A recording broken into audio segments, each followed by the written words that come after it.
Здравейте, приятели! Току-що кацнах на летището в Берлин, Бранденбург, по покана на мои познати приятели, на които им се случват разни неприятни неща.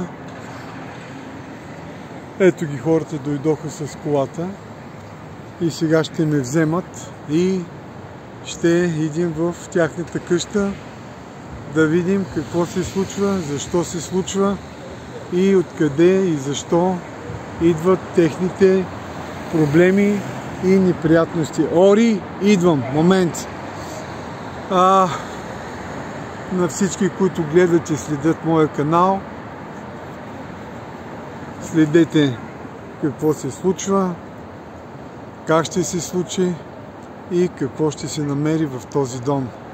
Бъдете всички живи и здрави!